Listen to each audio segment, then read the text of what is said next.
using debt is the common way to buy a business, and there's four kind of high level levels of debt or types of debt. You've got your bank debt, which you're going to the bank, you're putting your property up as security, and I would even under there, I would call bank slash lender.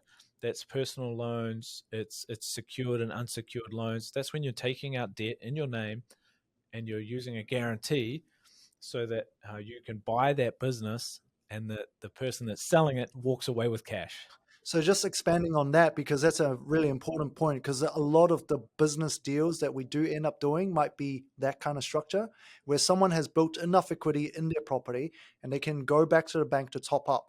Now, to make sure that they're not using all of the equity, we can actually structure the deal this way, which is a portion of it, perhaps 50% or 40%, is a top up on their property.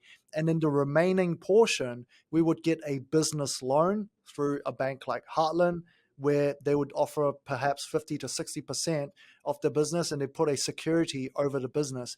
And that way they're not using all of their equity in their property and they're able to keep building their portfolio. Now, if you just think of it this way, if you have a big portfolio already, if you bought a property management business that has 100K income, perhaps you can buy that for 500,000, but your borrowing capacity might increase by more than $1 million because of that new business income that you have acquired. So give us the second one, Andrew. Yep. So we got on the debt side of things, we've got bank and private and professional lending companies, but we've also got vendor finance. So that means the person or people that are selling you the business, they can lend you some or all of the money to buy that business off them. And why would they do this? Maybe they like you. Maybe you're the only buyer. Maybe you're offering the most out of all of the options they've got. There's many reasons why somebody would sell you their business and lend you all the money to take it off their hands. They might have other business interests. They might have health issues. They might be moving country. They might have had a divorce. There's many reasons why a business owner in that time is looking to part ways with that business. And if you're the only option or the best option, they might just lend you the money. And they might lend you the money for a month for you to get the finance arranged. They might lend you the money for 10 years to get the to take over the business, and they might do it with a security or some general security agreement over the business. There's many different ways to think about it, but generally speaking, when I'm meeting a business owner and I'm talking about buying their business or buying into it, I'm starting with on the premise that they are going to lend me the money to buy it, and it's simply because, hey, I'm leveraged in other areas. I'm looking after my cash, especially in the market that we've got. And if the business is as good as you say it is, me paying you back shouldn't be an issue. And so it really puts the onus back on them to not oversell the opportunity, because they know if they're telling fibs, then you're not actually going to be able to pay them back.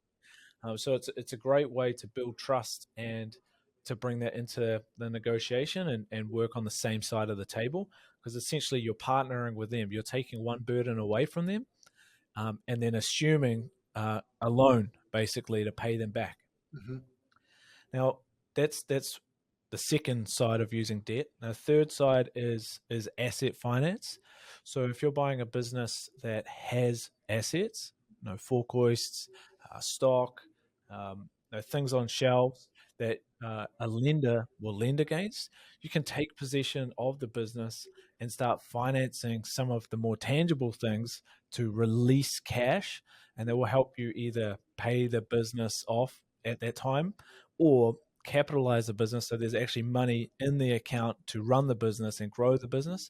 Now, a lot of businesses that I'm looking at, it's pretty common that older people own them. They got the mentality of not using much debt, and they've certainly got the mentality of taking money out of the business. They're at that stage of life where it's about dividends, it's about cash out.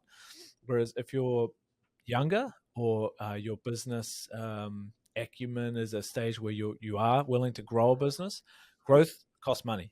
So if you have a business that's seriously underfunded, you can't grow the business.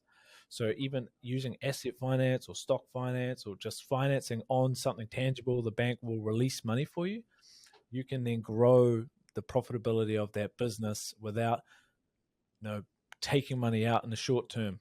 So that's what I've done with one of my chemicals businesses.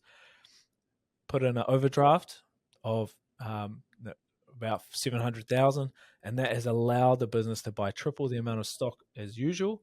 So in a tight market, we've had stock and our competitors haven't, and we've won new clients as a result. So it's just thinking differently about using debt in the business. And then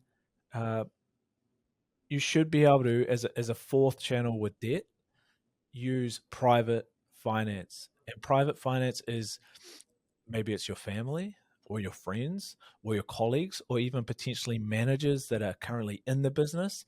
They're investing their cash in the business deal that you're trying to do off the back of the confidence they have in the deal that you're presenting.